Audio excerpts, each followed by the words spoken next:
nos contaste además en la última entrevista que el primer viaje que hiciste fue a Madrid a ver perder al Atleti, ¿no? Hombre, sí, sí, muy simbólico. Pero el primer viaje profesional fue a Argelia. Sí, Fue en el 62, ¿verdad? en el 62, al final de la guerra de Argelia, que yo no la, siendo sincero, pues no la conocí. Yo llegué allí al éxodo de los franceses que iban a Marsella y estuve, pues no sé, con ellos. Y en Argelia, pero ya te digo, que fue un comienzo muy tranquilo y nada aparatoso. O sea, ¿Pero nació ahí la vocación o fue antes ya? no, pero ya era muy anterior.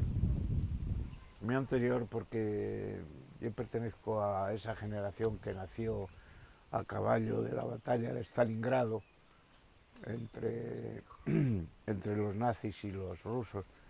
Y mi padre tenía, pues, le gustaba la historia y tenía unos cuantos libros y revistas que era de lo poco que había entonces. De modo que me metí en ello, me gustó leerlo, todo lo que aquel libro sobre Stalingrado precisamente. Eh, en fin, que no sé, que parece que el espíritu del tiempo que dicen los alemanes, pues nos empujaba a todos a tener curiosidad por lo que pasaba entonces, y eso que pasaba era tan horrible como la Segunda Guerra Mundial. ¿Por qué el reporterismo? No sé, es algo que tuve que sobreponerme a ello, porque yo era muy tímido, y soy, como dice todo el mundo ahora, pues soy tímido también. Y, y tenía una pasión por la historia, por yo también, por la curiosidad de conocer el mundo. Y eso se tradujo pues en viajes, en exploraciones, en conocimientos sobre el terreno, de todo eso, sobre todo a partir de mi vuelta al mundo, mi primera vuelta al mundo, en 1965. Y ya como en aquella época pues poco podíamos hacer en otros terrenos, yo me busqué quizá también eso de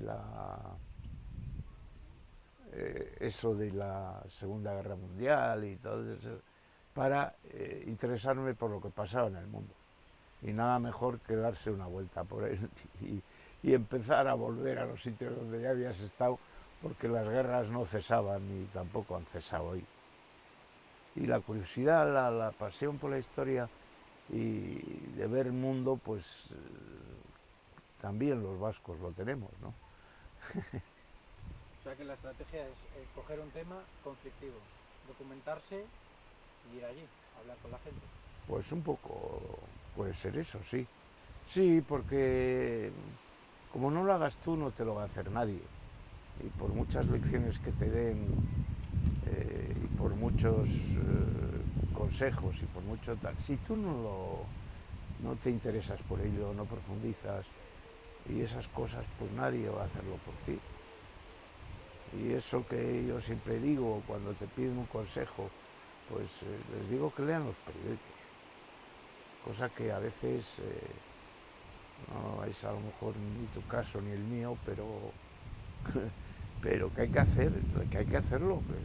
¿Cómo no vas a, cómo vas a vivir sin los periódicos y sin un poco ver la actualidad ahora más por la televisión? O sea que por mucho internet y mucho adelanto, la base es la prensa. Sí, yo creo que sí, sí. Bueno, todos los métodos y los sistemas de conocimiento son buenos, porque este lo es, este Internet. Lo que pasa es que si solo dependes de Internet y tocas una tecla bueno, tienes acceso a todo, pero es un medio muy frío. Y si tú no buscas otras fuentes alternativas y otras maneras de ver las cosas, pues se te quedan cortas. Oye, Javier Reverte nos decía el otro día que dijéramos, tu línea es la de Kapuscinski, ¿no? Que es su tema, que era los otros, escuchar a los otros. ¿Es así? Bueno, pues es un homenaje que me hace Javier Reverte. viejo amigo y compañero de rutas, por otro lado. Sí, yo creo que sí. Una visión de los demás más próxima, más de las gentes anónimas o nada conocidas que no salen en los periódicos, pero que para ti son importantes, pues dan muchas veces mejor la idea de lo que pasa que lo que trasciende, ¿no? Hay una frase de Michael Herr que decía eso de no tuvimos Infancias felices, pero tuvimos Vietnam. Sí. ¿Qué fue Vietnam para tu generación? Pues yo creo que una oportunidad barata y desgraciadamente muy, ¿cómo te diría yo?, muy dramática, pues para conocer el mundo. Y había gente allí, jóvenes, que les parecía aquello Disneylandia. Y bueno, no está mal, pero joder, describir a una guerra terrible como una Disneylandia, como Disneylandia, pues me parece excesivo a todas luces. Pero sí, tuvimos infancias felices y nos distinguíamos algunos también por eso. Pero hay algunos que dicen que aquella fue la última guerra, ¿no? Sí, eso lo decía la tercera esposa de Hemingway, Martha Gellhorn, que ha sido una de las mejores, era mejor corresponsal de guerra que el propio Hemingway, cosa que a él le cabreó muchísimo. Y cuando Marta, que estuvo en España también en la guerra civil, bueno, ahí se enamoraron en un hotel de Callao. Y cuando Marta contó, logró saltar el día D en Normandía, a él no le dejaron y se agarró un cabreo monumental. Y luego ya, pues él herido en su machismo y en su forma de ser, pues que ella era una mujer guapísima, de San Luis, como eran todas las mujeres de Hemingway de San Luis. Bueno, pues se separaron en el Hotel Dorchester, después de la última bronca. ¿Qué corresponsal de guerra sería tu modelo, el mejor? No sé. Parece que has dicho Ernie Pyle. Sí, es verdad, me lo recuerdas y con oportunidad, porque creo que sí, que Ernie Pyle fue... No le conoce nadie, la gente en general no le conoce bien ni mal no le conoce. Los americanos sí, pero yo creo que Ernie Pyle, del que siempre trato de escribir algo, fue muy valiente, pero no solo se necesita valentía, sino que él hacía un periodismo que estaba muy cerca de los soldados. Y a la gente le gustaba mucho, porque era salirse de... Hoy a las 7 de la mañana comenzó el duelo artillero entre los alemanes y eso hizo que, bueno, fue tal su grado de exposición al peligro que murió en una isla japonesa, en la avalancha esa sobre Tokio, ¿no? Y que terminó con la bomba atómica. Sí, pero era muy cálido, muy próximo, conocía, hablaba con los soldados, joder, que ya está bien. ¿Cuántas veces ha dado la vuelta al mundo?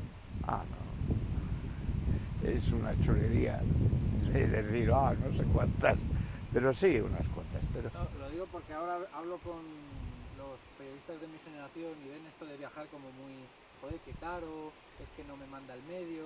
¿Cómo te planteas tú profesionalmente decir, voy a dar la vuelta al mundo y la voy a aprovechar para mi profesión? Eso como sea.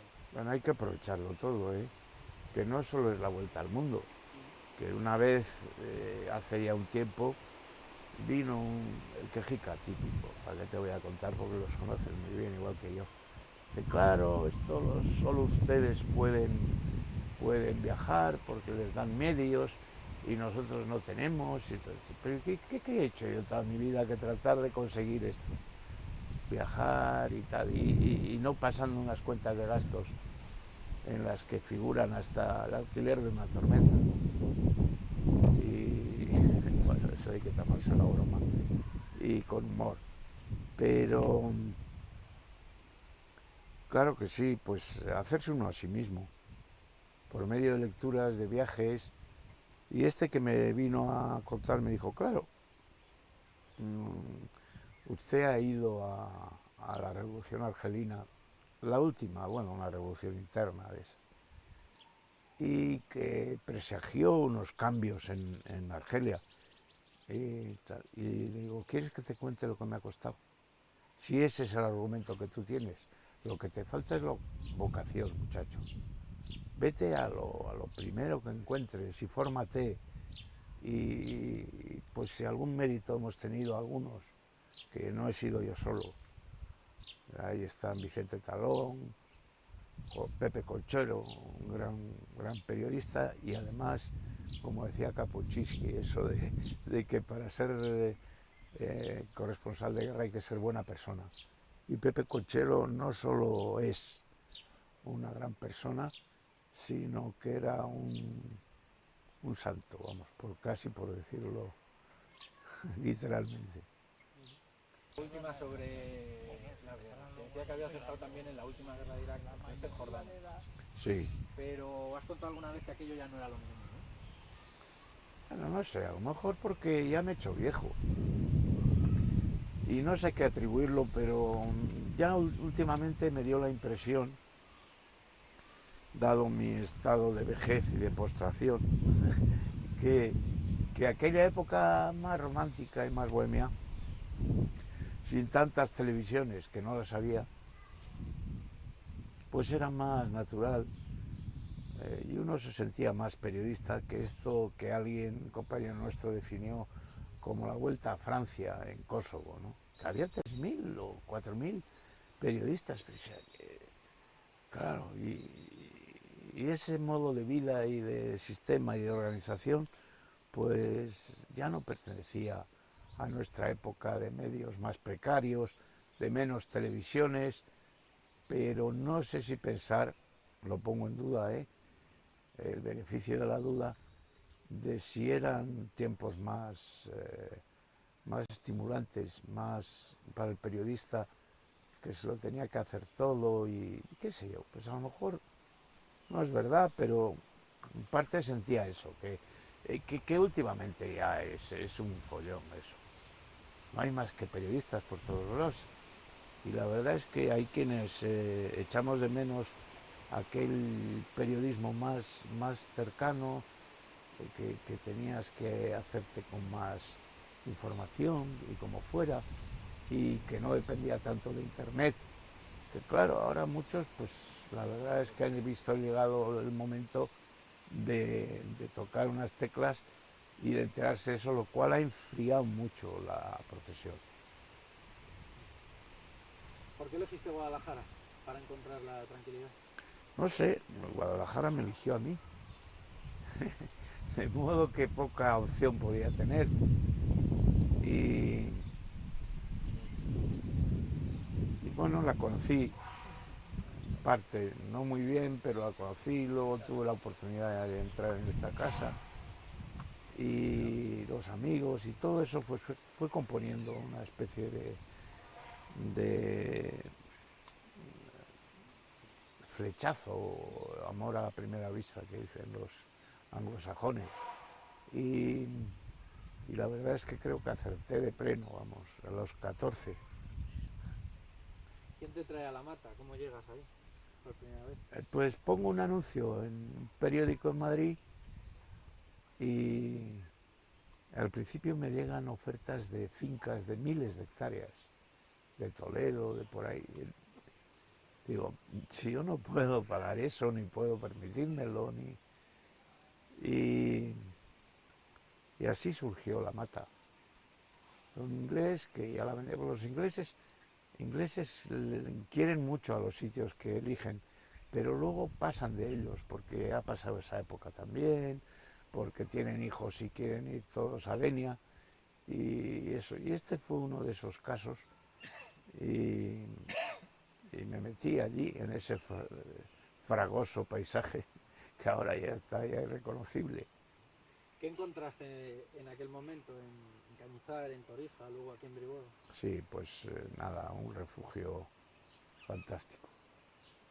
Sí, porque yo creo que el mundo es todo lo mismo y que al final tampoco hay grandes diferencias. Y lo que buscas es que es un poco de cariño. Los que pertenecemos al club de los faltos de cariño lo sabemos, si fue una acogida como muy sentida y muy sincera. Y yo lo noté, que era sentida y sincera, y por eso la abracé con entusiasmo. ¿Y la gente? Pues ahí voy. Sí, porque yo no me enamoro de una catedral, bueno, me gustan, pero nunca han sido mi fuerte las piedras. Sí, no creo que lo que me ha atraído más pues ha sido el paisaje y el paisanaje. Bueno, ya es un tópico decir esas cosas, pero sí, la gente que además resume en su forma de ser toda esa belleza que tienen alrededor, y hay que creer en ella. Sí, alguna vez has dicho que Brihuega tiene o condensa lo mejor de los paisajes que has conocido. Bueno, es una forma de hablar, pero eso que te estaba diciendo, sí, que condensa es una especie de síntesis de todo lo que yo he querido ver de hermoso y de bueno en el mundo, que puede estar a 100 kilómetros de Madrid o puede estar a 200 o a 12.000. Y eso es una verdad, es un hecho, por lo menos para mí. Oye, han pasado ya 20 años, o más de 20 años que hasta aquí, creo. La gente te ha tratado muy bien. Pues muy bien. La prueba es que sigo aquí. No, han sido todos enormemente respetuosos y cariñosos y no sé, gente que preguntan por mí por ahí, enseguida reciben una... Vivo en mi propia calle, ¿qué más puedo pedir? Mi ego está ya completo. Sí, sí, pero has contado alguna vez que cuando le pedía la dirección a algún policía o algún Sí, bueno, funcionario, ¿no? Le decías que vivías en tu calle y no se lo creían. No, no, ¿Cómo sabré? bueno, no, sí, sí, y bueno, y alguna vez que no hicieron bien las cosas, pues temieron represalias y cosas. Pero mira, eso, no vas a represaliar a un pobre guardia civil que cree hacer esto, que te ha detenido cuando ya has pasado 500 metros y te echa esto porque tienes matrícula de Bilbao. Bueno, parece un despropósito, pero que no hay que tenerlo en cuenta, hay que ser muy comprensivo, como te gustaría que ellos lo fueran contigo, que casi siempre lo son. Eso es así. Oye, llevas todo esto a los libros, La felicidad de la tierra, El club de los faltos de cariño, son los dos grandes libros, ¿no?, que le dedicas a Guadalajara. Sí. Eso, quiero decir, por ejemplo, en La felicidad de la tierra, ¿te planteas el propósito de escribirlo o va poco a poco surgiendo a medida que vas conociendo a la gente? ¿Cómo fue Sí, aquello? y a medida que voy conociendo un poco mejor el terreno, sí, influye mucho, digamos que el testimonio de los demás y la forma de ser de ellos y si llega un momento pues que te atrae más que escribir sobre una guerra otra vez y los conflictos y todo eso, pues eso me ha atraído más en los últimos tiempos. Y sigo apasionado por la historia y por todo eso que bien, pero, pero hay cambios en la vida, ¿no? ¿Para qué voy a seguir escribiendo sobre la batalla de Waterloo? Pues no. Bueno, Waterloo es casi de mi época, pero...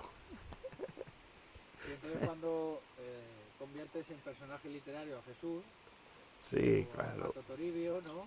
Sí, el Pato Toribio, nuestro llorado Pato Toribio, que se lo merendó Comadreja. una comadreja. Joder, sí, nos llevamos buen disgusto. Porque era muy, pues como son los patos, muy alegre. Yo siempre trato de buscar alegría a mi alrededor. Ahora es una tontería, como puedes imaginar, pero Como propósito está bien. Oye, Cela, tú mismo, Baroja, Unamuno, ¿qué tiene Guadalajara de literaria para que os fijéis tanto? pues no sé, porque no es un lugar muy conocido. No es un lugar muy conocido y quizá por eso, pues también a mí me atraía poner una piedrecita ahí en el camino, poner algo modestamente junto a todos esos que has citado. Pero, pues porque te atrae, no sé, y te sientes a gusto. Y estás lejos de follones y de cosas. Y no solo eso, sino la naturalidad, la búsqueda de lo auténtico, como es el caso de don Jesús Rodrigo, y que me ha hecho todos estos años una compañía y una compañía pues muy amistosa y muy profunda, que me ha hecho conocer mucho todo lo que él sabe, que no viene en los libros muchas veces, y que yo cada día me asombro de escuchar una nueva cosa de su boca. Sí, como que no se le presta demasiada atención a la gente del campo, ¿no? Que No, saben no, más de lo que... sí, hombre, sin duda, eso es verdad. Oye, ¿y el mus? Bueno, lo veo un poco lejano porque he perdido mucho y mi ego tampoco me lo permite. Sí, no, ha habido épocas más. Aquí tampoco se juega tanto como antes y no sé, ha pasado digamos que a un segundo plano, pero siempre que gano, que es casi nunca, me siento de nuevo muy realizado, que decían las chicas de los años 70, 80. Muchas veces te han preguntado cuál ha sido el mejor artículo, la mejor crónica o el mejor trabajo que has hecho. Y citas normalmente a Borges, la entrevista que le hiciste a Borges. ¿Cómo fue aquello? Bueno, esa es una, quizá más por la frustración que me produjo, porque yo estaba en Buenos Aires y dictaba entonces las crónicas al diario 16. Y hubo allí alguien que metió mano a la crónica y no, que era exclusiva mundial. Eso sí que es exclusiva mundial. Era dentro de lo que de mi aparente modestia, falsa modestia. Bueno, pues y nada, me costó entrevistarle, no quiso que nadie le entrevistara y al aludir yo a una serie de amigos comunes, yo había conocido en Madrid y tal, pues él cedió por una cosa curiosa, y es que los argentinos creían que estaban ganando la guerra, incluido Borges y sus amigos, y todos. El gran engaño de la dictadura de un borracho llamado Galtieri, y bueno, era un tipo irrepetible, que yo los ratos que pasé con él, pues entonces yo la versión que le di fue que teníamos la impresión que como siempre estaba ganando Inglaterra. ¡Jo! Se bajó del guindo, se puso allí hecho un trapo y empezó a llamar a sus amigos. Dice, oye, que no estamos ganando la guerra. Y yo fui digamos que, porque yo en el hotel que estaba, que era un hotel como siempre, modesto, limpio, pero bien, estaba situado en una zona donde la dictadura argentina no podía borrar las emisiones, porque en otros sitios censuraba la BBC. Y claro, yo tenía entre unas cosas y otras, y el escepticismo que te da el oficio, pues una idea más cabal de lo que de verdad estaba pasando. Y se lo dije todas las veces que fui con una claridad meridiana. Le dije, mire Borges, déjese usted que no quiero que caiga en la trampa de creer que están ustedes, o no sé si usted es inglés o... Y se cabreó y me dijo, ustedes los vascos solo sirven para levantar las piedras. ¡Qué cabrón! Sí, sí. pero era de una brillantez y no se puede, de verdad, al grado de perfección en su memoria y en su enciclopédica vida y en sus saberes tan... Sí, Pero es verdad aquello que te dijo de que aquello era la batalla sí, de dos de calvos. dos calvos por un peine, sí, sí, sí. Y, y fue una pena que aquel reportaje pues no hubiera se hubiera publicado. Pero había argentinos en la redacción y había algunos pues que tenían digamos que una lucha ahí entre una cosa y otra, entre Argentina, y se cargó aquello. Y lo peor es que no pude recuperar el reportaje, la entrevista con Borges. Estaba llena de, como todo, de ingenio, de surrealismo y de gracia. Lo lamento mucho, pero ¿qué se le va a hacer? Oye, lo de la ginebra. La mía es... ¿Qué tal tu novia, coño? Bien, muy bien. Haberla Qué buenos traído. recuerdos. Pues es que está trabajando. Claro, es que es lo que os pasa a los jóvenes, que siempre están trabajando. Si no trabajan ahora, ¿cuándo van a trabajar? Claro, claro, ya no me llegará la época. Y que no falte, Marwin, que no falte. Sí, es verdad, y en cuanto te das cuenta ya estás jubilata y en una silla de ruedas, pues vaya sorpresa. ¿Qué quieres? ¿Qué quieres? Yo te doy. Pues es que te estoy haciendo todo esto para que luego lo aprovecho y lo meto todo en... Un momento solo, No puedo estar Raúl, todo, amor. ¿me entiendes? Está toda la libertad. Oye, Manu, no te he dicho. Ayer me llamó Benino desde Bilbao y estaba chupa total. Joder, claro, está muy contento cuando bebe.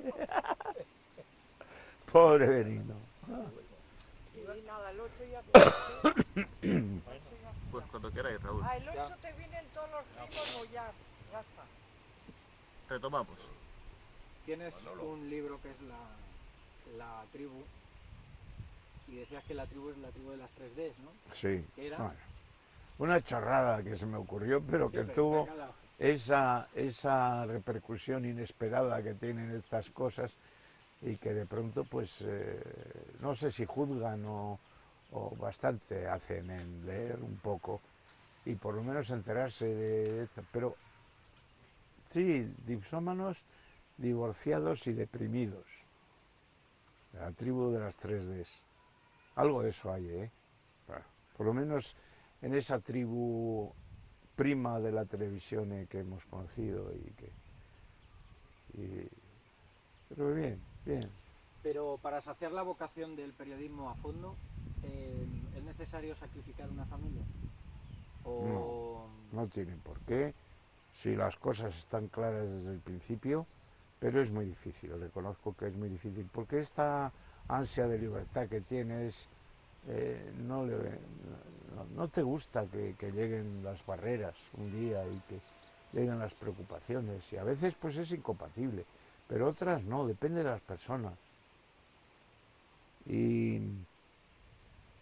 en último término, pues es cierto que hay cosas que interfieren en tu sentido de la libertad,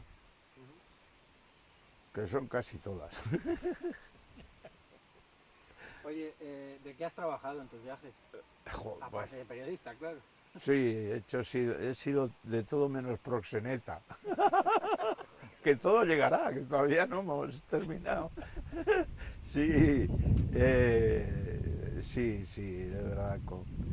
Pues no sé, lo que hemos hecho todos los de nuestra generación. Cuidar niños en París, trabajar en un hospital en Alemania, de camarero en Inglaterra, yo qué sé, una serie de cosas.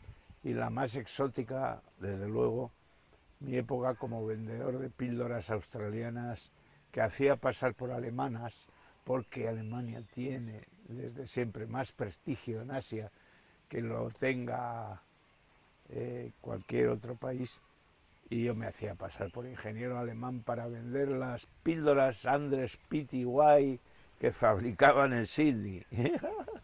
Sí. Y les convencía a los chinos, y de ahí viene la cosa de engañar como a un chino, y les convencía de que aquellas pastillas eran infalibles, para todo además. Y a veces tenía que tocarme el pecho y decir, Kata Ubolak, que es mi chino, que Kata Ubolak, qué sé yo, y así, bueno para esto, bueno para el otro y bueno para todo. Muy ingenuos los chinos. ¿Y dónde fue que la mona se comió tu pasaporte? Buah, joder, el Paleolítico Superior. allí en Tailandia. Sí, yo venía de viaje desde la India, donde estuve mucho tiempo, incluidas guerras, y venía con dos zoólogos franceses, que luego escribieron un libro y que no atribuyeron a la anécdota ninguna importancia, pero sí la registraron, la conocieron. Y era que venían con la mona Totosh desde Nepal. Y nos encontramos en Nueva Delhi y de ahí íbamos en el mismo destino, que era Bangkok. Pues la mona en el viaje se comió todo lo que había, incluido mi plato, que perdona Manuel, decía, todos la fem tiene hambre y había que darle todas las bandejas del vuelo y se la zampó toda. Qué cabrona. Y luego cuando llegamos ahí a Bangkok, que era Navidad, me acuerdo porque me tocó en el Tyson Grid, que valía 10 pesetas, dormir. Y bueno, pues estuvo toda la noche, todo el día y durante todos los días sonando una canción que estaban los tailandeses pues aprendiendo a bailar que era la cucaracha, que taladró mi cerebro pero en condiciones.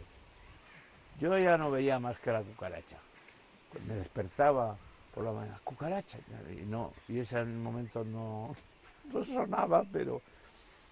Y bueno, estos me dicen, mira, somos más pobres que tú, que ya era decir, porque vivíamos con poco dinero, pero más contentos que unas Pascuas. Y me dijeron, mira, tenemos nuestros sacos de dormir, ponemos a la Totosh ahí, y si nos dejas una esquina y tal, que era muy poco sitio lo que nos daban allí, pero ellos no tenían ni 10 pesetas.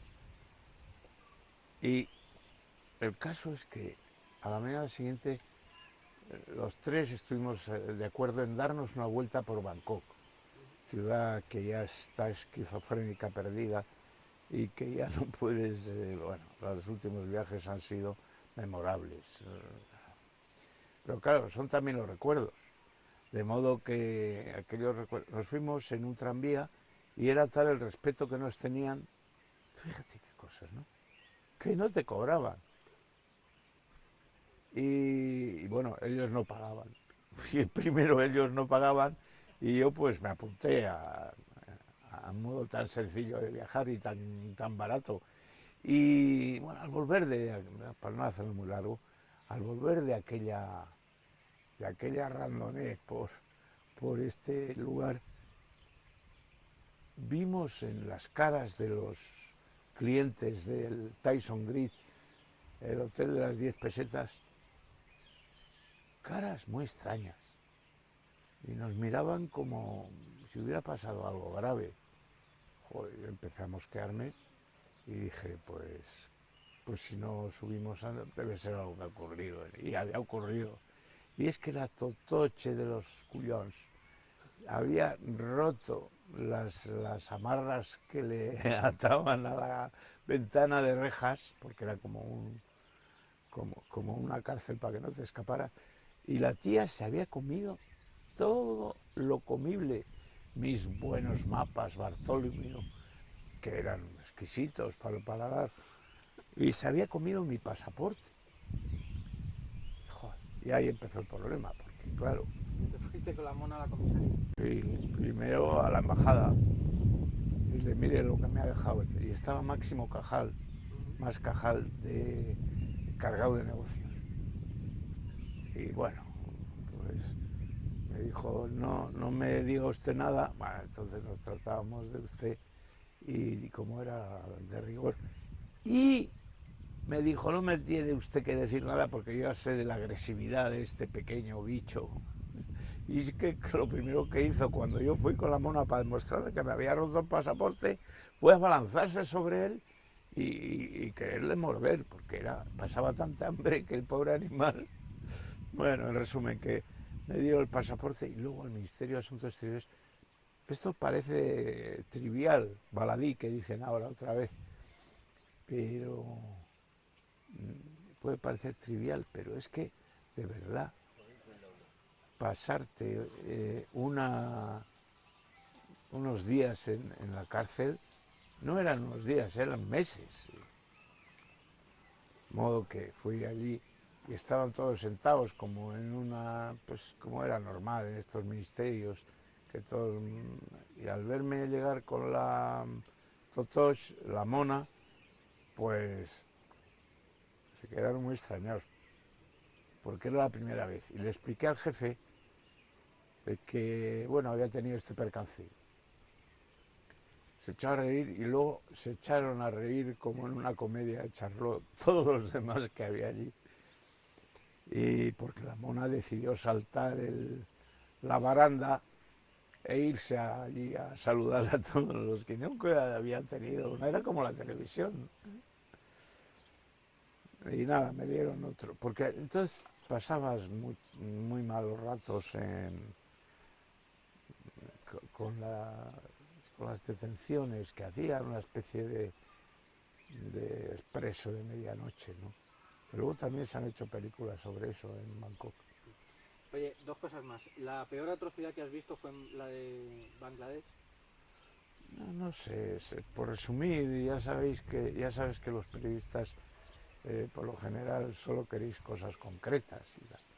Sí, sí, yo había estado ya en Vietnam y en otros focos de conflicto, la guerra India-Pakistán, a la que pertenecen estos pasajes, pero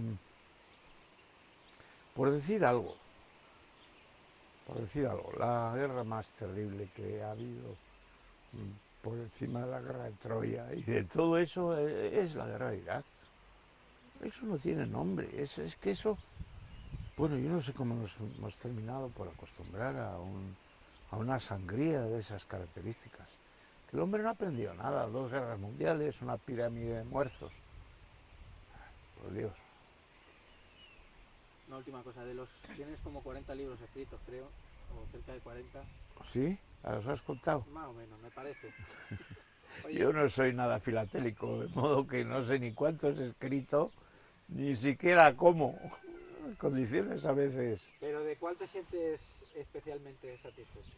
Hombre, yo creo que el primero que escribí, después de Los Topos, la Camino más corto, mi vuelta primera al mundo. ¿Por qué? No sé, porque ni siquiera tenías caídas en el pesimismo, me parece mi libro más optimista, porque yo era tan feliz dando la vuelta al mundo y huyendo de donde huía. Un día me pregunté en clase de filología italiana, que fue la especialidad que elegí la especialidad que elegí para filosofía y letras, pues me dijo, ¿yo qué hago aquí? Tenía un compañero, y éramos 2 en la clase. Digo, ¿y a mí para qué me sirve esto? Yo voy a dar la vuelta al mundo. Que va a ser no solo más divertido, sino seguramente para lo que yo quiero ser más útil. Y recuerdo que estaba con Augusto Martínez Torres, que tú le conocerás porque conoces bien todo y lees los periódicos, y Augusto, que es un historiador del cine muy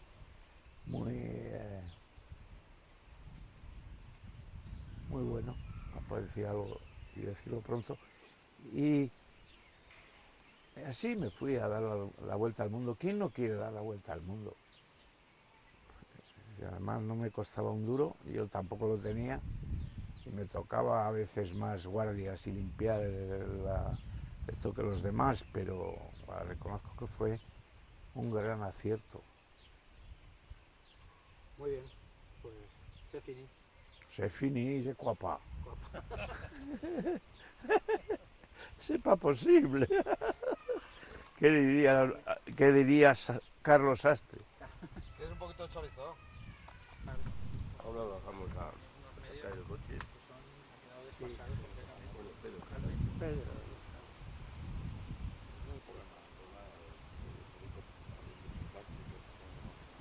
Sean más abiertos. Conmigo lo he pillado como si